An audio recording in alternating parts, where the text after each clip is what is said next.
सुशांत के गले पर जो निशान थे वो फांसी के फंदे से नहीं बने थे। चेहरे पर छोटे छोटे लाल निशान भी थे जिन्हें देखकर लगता था कि सुशांत की मौत से पहले उन्हें इलेक्ट्रिक शॉक दिया गया था। सुशांत की मौत से ठीक 6 दिन पहले उनकी एक्स मैनेजर दिशा की भी छत से कूदकर मौत हुई थी। लेकिन दोनों की मौत एक साथ होना किसी तरह का कोई इत्तेफाक तो नहीं हो सकता।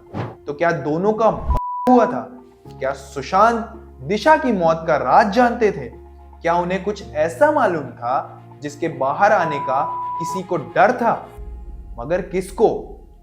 सुशांत सिंह राजपूत टीवी का चमकता चेहरा और बॉलीवुड का उभरता सुपरस्टार, जिसने अपनी मेहनत के बलबूते पर बॉलीवुड में अपनी एक अलग ही पहचान बनाई। लेकिन एक दिन उनके बारे में एक ऐसी खबर आई जिसे उनके फैंस कभी सुनना नहीं चाहते थे। सुशांत सिंह राजपूत अब नहीं रहे। सुशांत सिंह राजपूत ने कर लिए। सुशांत तो इस दुनिया से चले गए, लेकिन अपने पीछे कई अनसुलझे सवाल छोड़ गए। ऐसे सवाल जिनके जवाब सुशांत के घर वालों से लेकर उनके फैंस आज तक ढूंढ रहे हैं। लेकिन जवाब मिलना तो दूर, अब धीरे धीरे उनकी मौत भी एक धुंधली याद बनकर रह गई है। सुशांत सिंह राजपूत का जन्म बिहार के पूर्णिया में हुआ था। 4 बहनों के बाद घर में इकलौते बेटे होने की वजह से उन्हें काफी प्यार मिला। पढ़ाई में वे हमेशा तेज रहे और दिल्ली कॉलेज ऑफ इंजीनियरिंग की एंट्रेंस परीक्षा में ऑल इंडिया 7वीं रैंक हासिल की। लेकिन इंजीनियरिंग पढ़ते पढ़ते उन्हें महसूस हुआ कि उनका दिल कहीं और है और उन्हें डांस और एक्टिंग में ज्यादा दिलचस्पी थी। धीरे धीरे उन्होंने डांस ग्रुप ज्वाइन किया, थिएटर करना शुरू किया और फिर टीवी की दुनिया में कदम रखा। जी टीवी के शो पवित्र रिश्ता से उन्हें जबरदस्त पहचान मिली और वे घर घर में मशहूर हो गए। इसके बाद उन्होंने बॉलीवुड में एंट्री की और काय पोछे, पीके, MS धोनी, केदारनाथ और दिल बेचारा जैसी फिल्मों से अपनी अलग पहचान बनाई। सुशांत धीरे धीरे बॉलीवुड में खास मकाम हासिल करते चले जा रहे थे, लेकिन किसे मालूम था बॉलीवुड का ये उभरता सितारा एक दिन ऐसे गुम हो जाएगा जैसे कभी आया ही ना हो।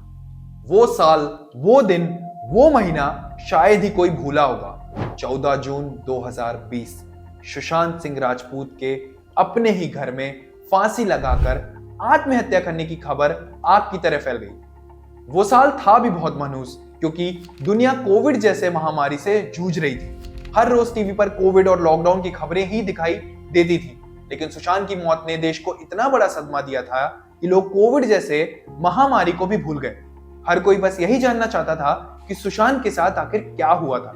सुशांत की मौत से ज्यादा हत्या के सवाल उठाती है। इसके पीछे कई कारण हैं, या फिर कहा जाए कि कई चेहरे हैं। 14 जून से पहली वाली रात उन्होंने 2 कॉल किए थे, एक रिया चक्रवर्ती को और दूसरा अपने पुराने दोस्त महेश शेट्टी को। महेश से उनकी दोस्ती टीवी सीरियल के दिनों से थी और जब भी सुशांत परेशान होते थे वे उनसे बात करके मन हल्का कर लेते थे। लेकिन उस रात दोनों ही कॉल का कोई जवाब नहीं मिला। लॉकडाउन के इस दौर में कई लोग अकेलापन महसूस कर रहे थे और शायद सुशांत भी किसी बात को लेकर काफी परेशान थे। अगले दिन सुबह उन्होंने इंटरनेट पर स्किज़ोफ्रेनिया, बाइपोलर डिसऑर्डर और पेनलेस डेथ जैसे शब्द सर्च किए थे। उन्होंने अपना नाम भी गूगल किया था, शायद यह देखने के लिए कि लोग उनके बारे में क्या सोचते हैं। इससे इतना जरूर समझ आ रहा था कि वे किसी गहरी टेंशन से गुजर रहे थे। सुबह करीब 9 बजे उन्होंने अपनी बहन प्रियंका से बात की और करीब 11:30 बजे जूस पीकर अपनी दवाइयां ली। आमतौर पर इसके बाद वे अपने कमरे में जाकर आराम करते थे, लेकिन उस दिन दोपहर में जब कुक ने दरवाजे पर नॉक किया और पूछा कि खाने में क्या बनाना है, तो अंदर से कोई जवाब नहीं आया। कुक ने सोचा कि शायद वे बिजी होंगे और चला गया।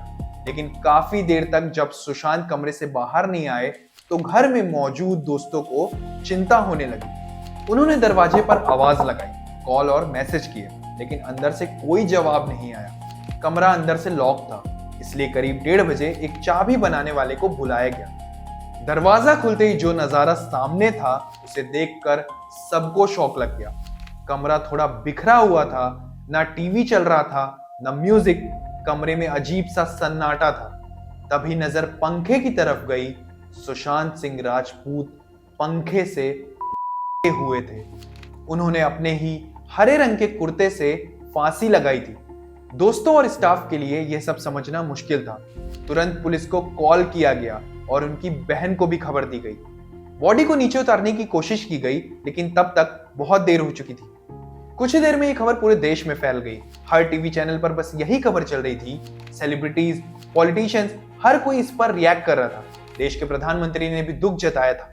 लोगों को यकीन नहीं हो रहा था कि इतना स्मार्ट, खुश मिजाज और सपने देखने वाला इंसान ऐसा कदम उठा सकता है।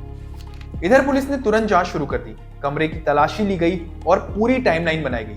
कमरे में एक फटा हुआ बाथरोब भी मिला, जिससे शक हुआ था कि शायद पहले उसी से कोशिश की गई होगी, लेकिन वह वजन नहीं सह पाया, इसलिए बाद में हरे कुर्ते का इस्तेमाल किया गया। बॉडी को पोस्टमार्टम के लिए कूपर अस्पताल भेजा गया। रिपोर्ट में किसी तरह की मारपीट या संघर्ष के निशान नहीं मिले और मौत की वजह हैंगिंग के कारण दम घुटना बताई गई। हालांकि रिपोर्ट में इसे कहा गया, लेकिन बाहर लोग इस बात को आसानी से मानने को तैयार नहीं थे। इंटरनेट पर उनकी बॉडी की तस्वीर वायरल होने लगी और लोग अलग अलग थ्योरी बनाने लगे। कुछ लोगों का कहना था कि शरीर पर चोट के निशान थे, कुछ ने कहा कि कोई सुसाइड नोट नहीं मिला, इसलिए मामला कुछ और ही है। इसी बीच पुलिस को यह भी पता चला कि सुशांत कुछ समय से मानसिक तनाव से गुजर रहे थे और एंटी डिप्रेसेंट दवाइयां ले रहे थे। इस दौरान दो चेहरे सबसे ज्यादा चर्चा में रहे, सुशांत की उस वक्त की गर्लफ्रेंड और बॉलीवुड एक्ट्रेस रिया चक्रवर्ती और सुशांत के दोस्त संदीप सिंह। जांच के दौरान दोनों से पूछताछ हुई। संदीप सिंह ही वो पहला व्यक्ति था जो सुशांत की मौत के बाद उनके घर पहुंचा था और उनकी बॉडी भी सबसे पहले उन्होंने ही देखी थी। लेकिन उन पर शक तब गहराया जब सुशांत की फोन कॉल सामने आई, जिससे यह साफ था कि पिछले 1 साल में संदीप ने सुशांत से बात तक नहीं की थी। फिर आखिरकार कैसे संदीप अचानक उसी दिन सुशांत से मिलने पहुंचे जिस दिन उन्होंने सुसाइड किया। एम्बुलेंस बुलाने से लेकर पुलिस से बात करने और बॉडी को कूपर हॉस्पिटल ले जाने तक हर जगह संदीप सिंह ही नजर आ रहा था। संदीप खुद को सुशांत का दोस्त बता रहा था, लेकिन परिवार ने कहा कि वे उसे जानते तक नहीं। ऐसे में सवाल उठे कि उस दिन संदीप अचानक इतना एक्टिव क्यों था, खासकर जब एम्बुलेंस ड्राइवर से भी उसकी कई बार बात हुई थी।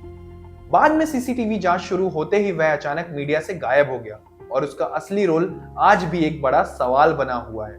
दूसरी तरफ रिया चक्रवर्ती पर भी कई सवाल उठे। पुलिस से पूछताछ के दौरान उन्होंने बताया कि वे और सुशांत 2019 से रिलेशनशिप में थे और पिछले कुछ महीनों से सुशांत मानसिक रूप से काफी स्ट्रगल कर रहे थे और कई साइकेट्रिस्ट से इलाज भी करा रहे थे। रिया के मुताबिक यूरोप ट्रिप के दौरान उन्होंने पहली बार उनके बर्ताव में बड़ा बदलाव देखा था, लेकिन रिया पर शक बढ़ता जा रहा था क्योंकि सुशांत की मौत से ठीक 6 दिन पहले रिया ने सुशांत पर घर छोड़कर उससे ब्रेकअप कर लिया था। अजीब बात यह थी कि सुशांत के फ्लैटमेट सिद्धार्थ पठानी के मुताबिक उसी दिन सुशांत के घर पर एक आईटी प्रोफेशनल को बुलाया गया था और सुशांत की मौजूदगी में 8 हार्ड ड्राइव का डेटा नष्ट किया गया और सवाल उठा कि आखिर उन 8 हार्ड ड्राइव में ऐसा क्या था जिसे नष्ट कर दिया गया। सुशांत के केस को उनकी एक्स मैनेजर दिशा सालियान की मौत से भी कनेक्ट करके देखा गया था, क्योंकि जिस दिन सुशांत के घर पर हार्ड ड्राइव नष्ट की गई थी उसी रात दिशा सालियान की एक बिल्डिंग से गिरकर मौत हो गई थी, जिसे पुलिस ने बताया था। लेकिन सुशांत के एक करीबी का कहना था कि जब सुशांत को दिशा की मौत की खबर मिली तो वे बेहोश हो गए थे और बार बार कह रहे थे कि उन्हें भी फंसा दिया जाएगा। कौन फंसा रहा था और क्यों फंसा रहा था, इसका जवाब आज तक नहीं मिला। कुछ थ्योरीज कहती हैं कि सुशांत दिशा की मौत के बारे में कुछ जानते थे और शायद प्रेस कॉन्फ्रेंस करने वाले थे, लेकिन शायद इससे किसी की असलियत सामने आ जाती, इसलिए सुशांत को मार दिया गया। ये सारी थ्योरीज आज भी जिंदा हैं और सुशांत के फैंस और घर वाले इंसाफ का इंतजार कर रहे हैं। हालांकि सुशांत के केस को मानकर क्लोज कर दिया गया है और इस केस में सिवाय थ्योरीज के अब कुछ भी नहीं बचा। आपका इस केस में क्या मानना है, कमेंट करके जरूर बताइएगा। ऐसी ही कहानियों के लिए सब्सक्राइब कीजिए कहानी असली है।